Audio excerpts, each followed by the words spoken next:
Oh wait, how do I get this off? All right. Apologies. Technical difficulties. Am I lagging that bad for you guys? Yeah, a little bit. A little, but it's not bad. Okay. It's not crazy bad, yeah. Okay, so anyways, yes, I have a voice in my head when I'm reading. Like when I'm reading the lines, I hear them being said by a voice in my head. All right. Yeah. There is Yeah. more. There's like 50% of the population that doesn't have that voice in their head, nor do they visualize things in pictures. Yeah, I think it's odd. Insane. Yeah. I How do you like I'm just wondering how you not necessarily how you read without that voice in your head, right? But like for me, I feel like that voice is like I kind of imagine it as like someone's I'm talking to myself, but kind of like someone's telling me what it says. So it's kind literally. of like it's Yeah, kind of like in between like reading it, someone like telling me and then like understanding the information. So Mhm. it's yeah. like if there's no voice, like do you just like see the words and then understand? So from what I kind of read, it was like you just pick out words and like conceptualize what the sentence is meaning, and you're not like thinking about it. You're just well, no, you're not like visualizing it. You're strictly just thinking about it in like a context of information. That makes sense. So You know what like I mean? Yeah, it's weird that I just it's don't do that. yeah. Yeah, No, I it's weird that people do that like just naturally, I guess. Because like a couple years ago, I was trying to teach myself like how to speed read, and that was Mhm. kind of a technique of it. Because like a lot of times when people read, like you read word by word, and then Mhm. like sentence by sentence, you're trying to like understand what's going on.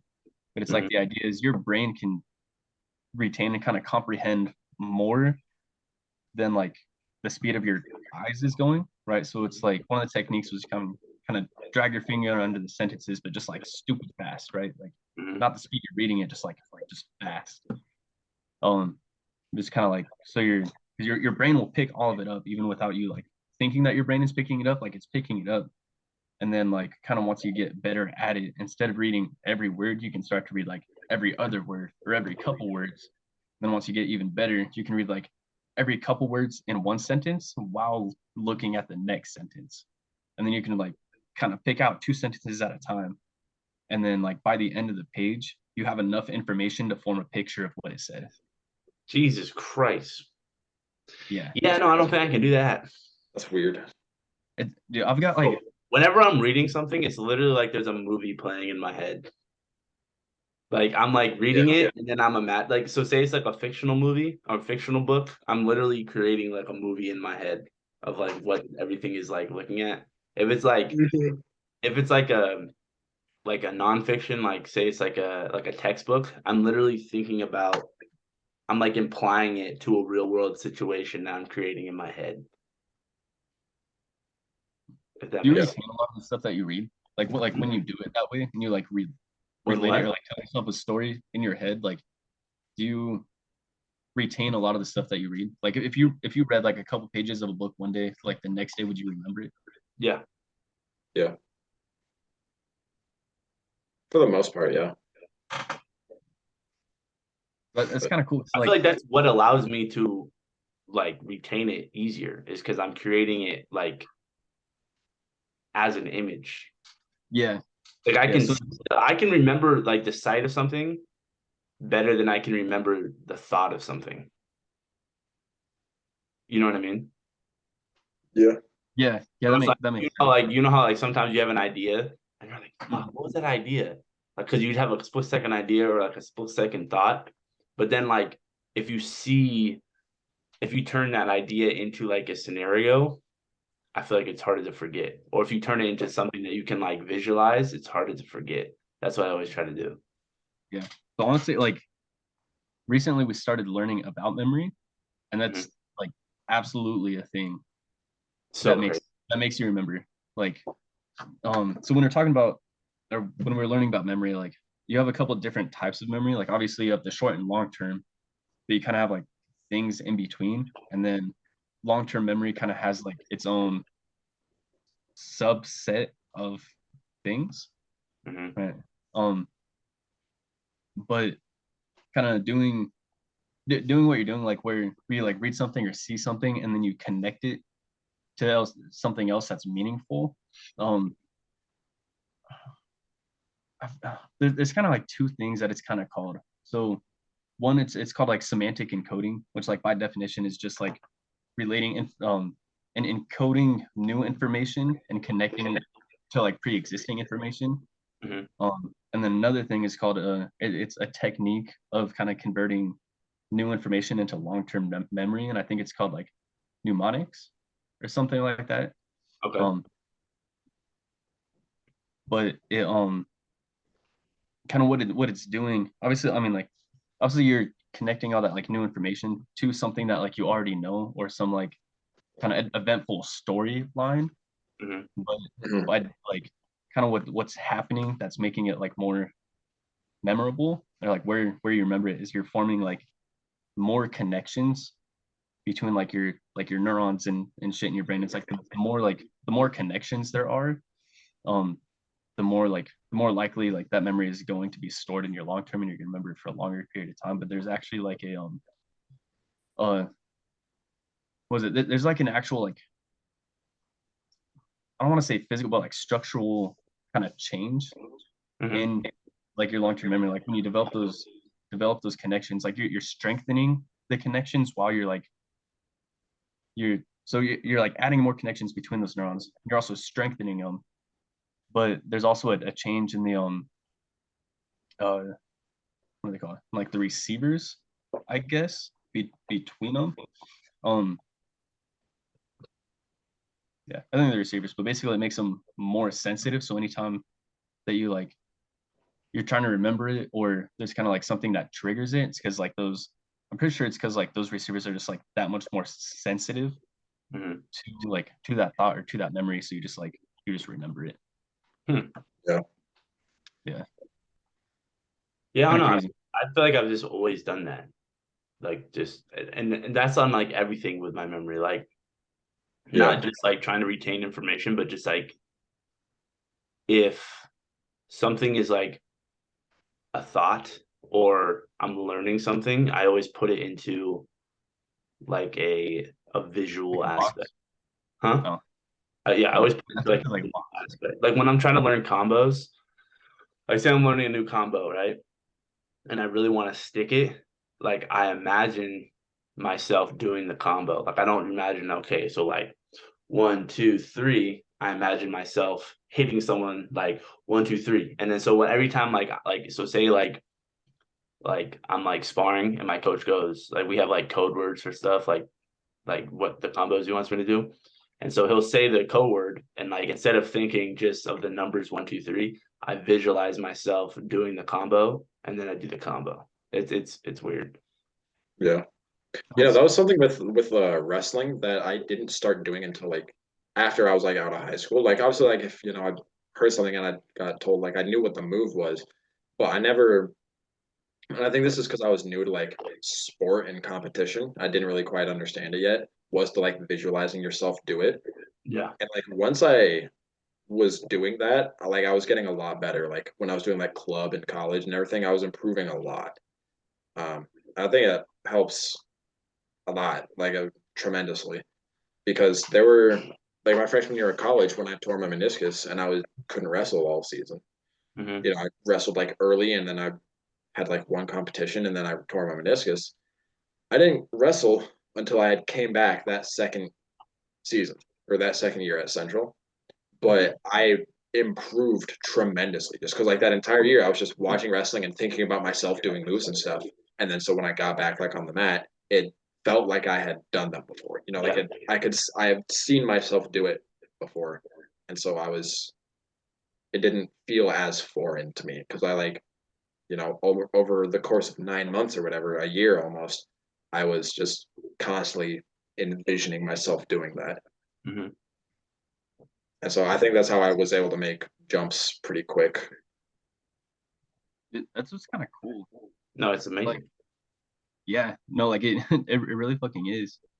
It's like a lot of times I feel like when we're practicing stuff like sports or like some new like kind of technique or whatever, like you're trying to like get in the physical reps to like commit the movement to memory, but it's I don't know. It's like kind of think about like what's the so you I don't know because like so eventually it turns into like a um what do they call it? Like muscle memory, right? But Yeah. it's like I feel like by kind of like visualizing it instead of like turning the movement into memory, you're kind of like working backwards, right? By like creating memories, so that way like your body feels like you did it, and then kind of like acts accordingly, I guess.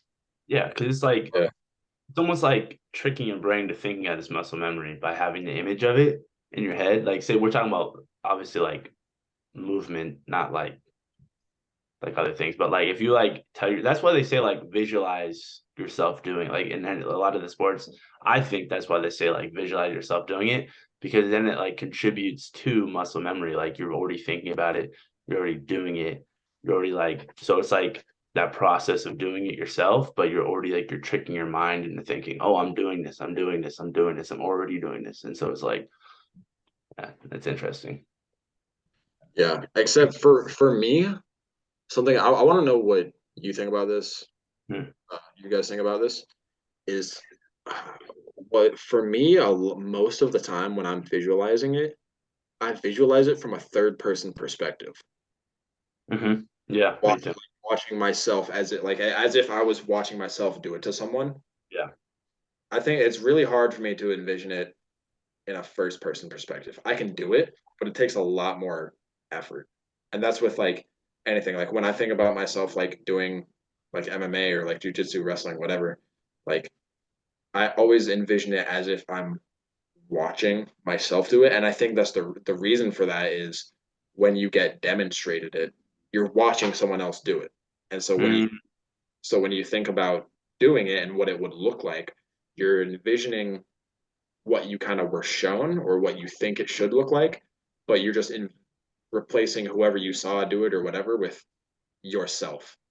And then so I think obviously I don't know. I'm sure there might be studies on this. I was assuming there would be because I think it would be really cool.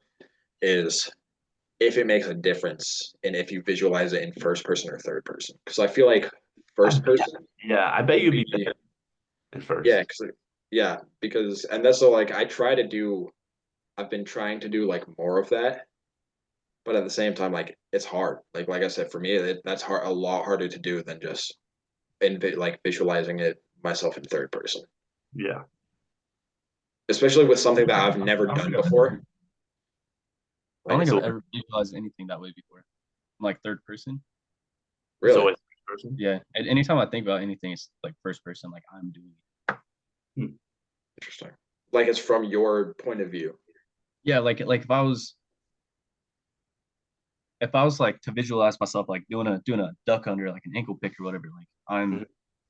visualizing it like from first Like person. you see your hands, you see your opponent like right here. Like it's not like you're like spectating yourself like shooting in and Yeah, doing. no, like if so how Logan was saying how like he has to try to see it in first person, like I could visualize it in third person, but I would have to try to. Like it's not like the first Hmm. way to do it.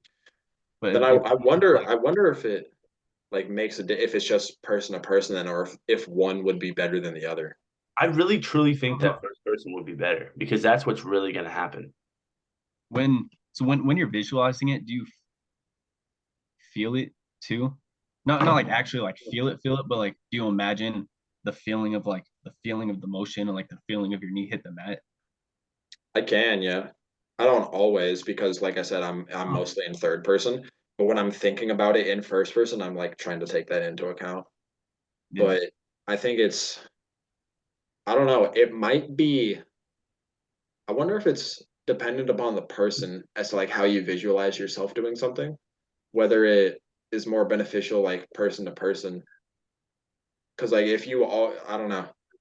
I would assume first I person really would think it's be gonna be ideal, first person. but I would think I so, want to look but that up. especially for like something that you've never done before. Like for me, like I've never really done MMA, like put on gloves and like sparred or whatever. Hmm. So when I think about it in first person, it's a lot harder for me to visualize because I don't know what it looks like from that first person perspective. But I've seen tons of MMA fights. I know what it looks like from a third person perspective. But when Mhm. I put myself in that scenario, like from a third person, I still feel like I get all the details. But because like think about it like this way, because this just popped into my head. You know when like for like football, like you see yourself in first person, you see your point of view and what you did and what you thought was going on.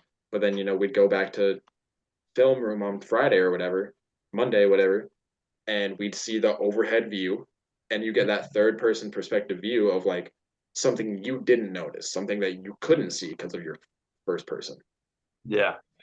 Like Yeah. and that like same with like wrestling, like MMA. Like that's why like your fights are recorded. You and your coach go over it and like looking, or like he will and be like, like, oh, I noticed you were doing this or he was doing this, you know, and that's like a detail that you can't always notice first person. So I really wonder which one is better. I don't know.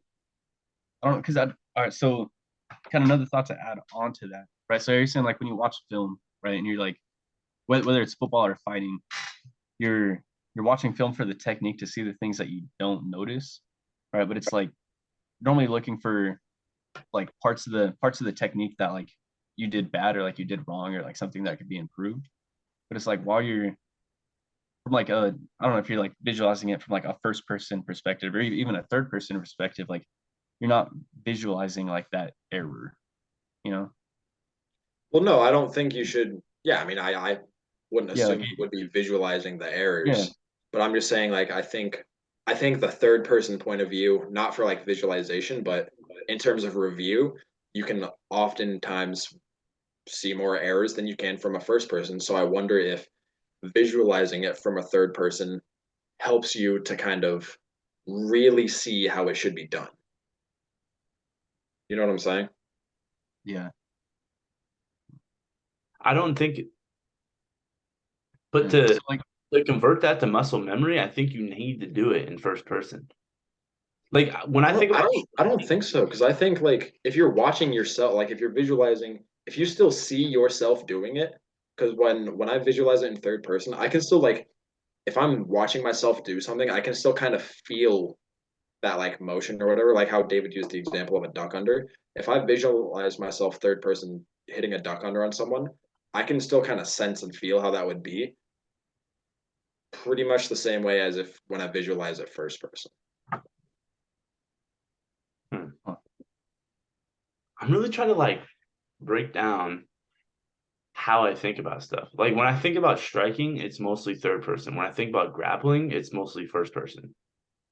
Hmm. It's weird because I feel like I could literally grapple, like because grappling is all about obviously you got to know moves, right? But like I feel like it's all about leverage and like your body.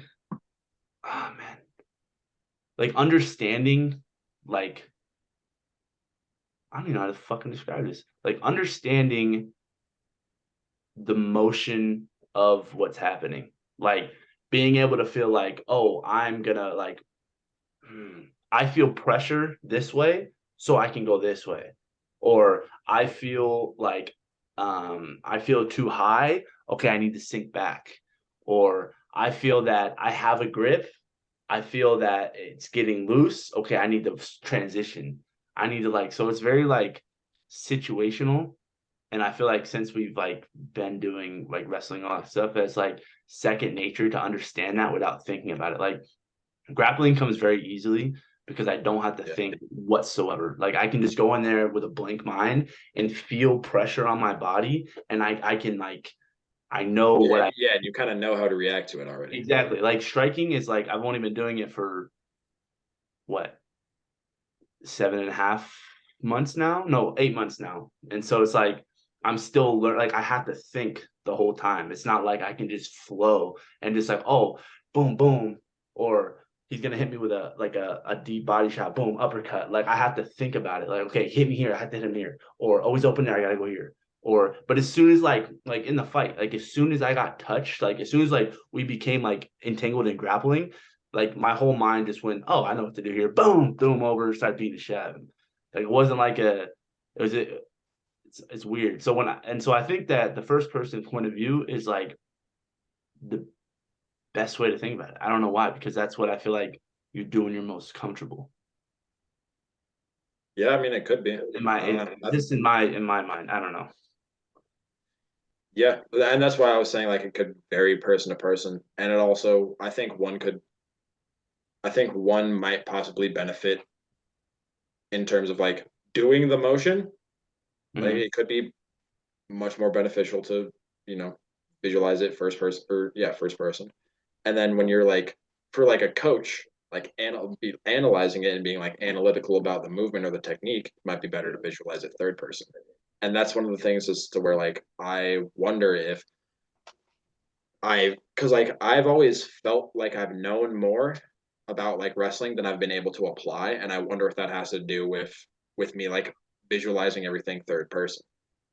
Maybe. I don't Because I can I feel like I can obviously like I don't wrestle anymore. I haven't had the opportunity for the past, 2 years or whatever. So I don't really know anymore, but I wonder like I feel like I know how to coach wrestling better than I can wrestle. actually wrestle at sometimes. Sometimes I'm like, I'll say it's like 50-50, maybe like 60-40. I feel like I can coach it better because I feel like I can it might just be natural that way for me because all my visualization is for the most part been in third person, so I know what it's supposed to look like. Yeah. So I don't know. Who knows? That's super I fucking think it interesting. might just be person to person too. What were you saying, David? Yeah, that's what I was saying. I was just saying it's super interesting. Like, I know. Because I want to know I like the want to look best. that I up wish we after could this. like what's that? I want to look like this up after this. Like Right. see just see Well, like, if there's anything I like wonder if there's a study out there where they take like high caliber athletes at like the top of their profession, and if they ask them, okay, well, like, how do you visualize yourself performing to the best of your ability? And I wonder what the if it. I doubt it's a very like as like in depth what we're talking about between first person and third person, but I'd be very interested to fucking kind of hear like professional athletes at the top of their game and how they view it, and then kind of yeah. Yeah, yeah, no, that would be really cool. I don't yeah. know how exactly you'd be able to do a study with that and really say which one is more effective or not because there's No, but I just still so yeah, I'd like to see it. yeah, Like, just like hearing what they yeah. say. And Yeah, then that you makes could sense. like take that information and be like, okay, well, this sport maybe has a different take than this sport, or it could vary sport by sport. It could vary. I don't know. I don't know. Again, the mind is not a science that's very 2 + 2 = 4. So who fucking knows? Yeah, I don't know. Hmm. But all We're right, I kind of got to get going. yeah, we're pushing over 2 hours now. Yeah. Yeah. Good pod, good pod. All right. Salute, brothers. Later. We'll see You y'all guys. later. Yeah. See ya.